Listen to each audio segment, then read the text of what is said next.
ఓం శాంతి. ఈరోజు మార్చి 16వ తేదీ 2026. శివబాబా వినిపించిన మురళి సారాంశము.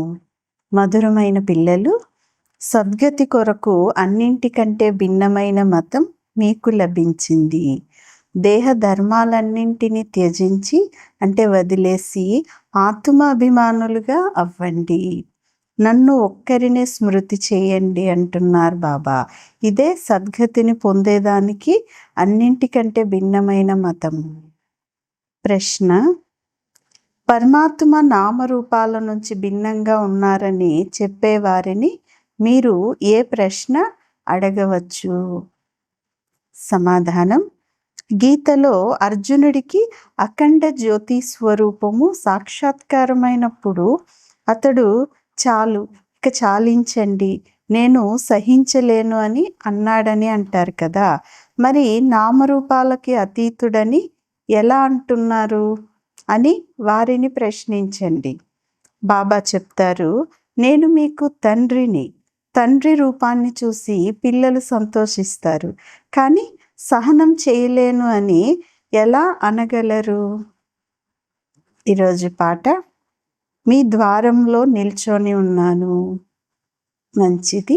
మధురాతి మధురమైన అపురూపమైన పిల్లలకు తల్లి, తండ్రి, బాప్ దాదాల యొక్క ప్రియ స్మృతులు మరియు గుడ్ మార్నింగ్. ఆత్మిక తండ్రి, ఆత్మిక పిల్లలకు నమస్తే. ఆత్మిక పిల్లలు ఆత్మిక తల్లి, తండ్రికి ప్రియ స్మృతులు, గుడ్ మార్నింగ్ మరియు నమస్తే. నమస్తే. ధారణ కొరకు ముఖ్యమైన సారం. మొదటి పాయింట్: మాస్టర్ జ్ఞాన సాగరులుగా పతితులను పావనంగా తయారు చేసే సేవ చేయాలి. తండ్రి వినిపించిన సర్వశాస్త్రాల యొక్క సారాన్ని బుద్ధిలో ఉంచుకొని సదా హర్షితంగా ఉండాలి అంటున్నారు బాబా. రెండవ పాయింట్: ప్రతి క్షణము ఒక్క తండ్రి శ్రీమతమునే పాటించాలి. దేహ ధర్మాలన్నింటినీ కూడా త్యాగం చేసి ఆత్మ అభిమానులుగా అయ్యేదానికి శ్రమ చేయాలి అంటున్నారు బాబా. ఈరోజు వరదానం: విస్తారాన్ని సారంలో ఇముడ్చుకొని మీ శ్రేష్ఠ స్థితిని తయారు చేసుకునేవారు తండ్రి సమానం లైట్ మైట్ హౌస్ భవ. వరదానం యొక్క వివరణ: తండ్రి సమానం లైట్ మైట్ హౌస్గా అయ్యేందుకు ఏ విషయాన్ని చూసినా లేక విన్నా దాని సారాన్ని తెలుసుకొని ఒక్క సెకండులో ఇముడ్చుకొనే లేక పరివర్తన చేసుకునే అభ్యాసం చేయండి. ఎందుకు, ఏమి అనే విస్తారంలోకి వెళ్ళకండి. ఎందుకంటే ఏదైనా విషయం యొక్క విస్తారంలోకి వెళ్ళటం వల్ల సమయము లేక శక్తులు వ్యర్థంగా పోతాయి అంటున్నారు బాబా. కనుక విస్తారాన్ని ఇముడ్చుకొని సారంలో స్థితమయ్యే అభ్యాసం చేయండి. దీని ద్వారా ఇతర ఆత్మలకి కూడా ఒక్క సెకండులో మొత్తం జ్ఞానం యొక్క సారమును కూడా అనుభవం చేయించగలుగుతారు అంటున్నారు బాబా.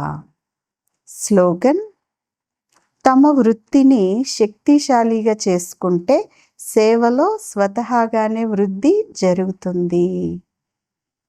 అవ్యక్త సూచన: నిశ్చయం యొక్క పునాదిని గట్టిగా చేసుకొని సదా నిర్భయంగా నిశ్చింతగా ఉండండి. ఒకవేళ నిశ్చయం అనే పునాది పక్కాగా ఉంటే సహజ యోగిగా నిర్మల స్వభావం, శుభ భావన యొక్క వృత్తి మరియు ఆత్మిక దృష్టి గలవారుగా ఉంటారు. నడవడిక మరియు ముఖము ద్వారా ప్రతి సమయము సరళత యొక్క ప్రకాశం అనేది అనుభవం అవుతూ ఉంటుంది. కనుక ప్రతి ఒక్కరి విశేషతను స్మృతిలో ఉంచుకొని పరస్పరము నమ్మకస్తులుగా ఉంటే వారి మాటల యొక్క భావం అనేది మారిపోతుంది అంటున్నారు బాబా. మంచిది. ఓం శాంతి.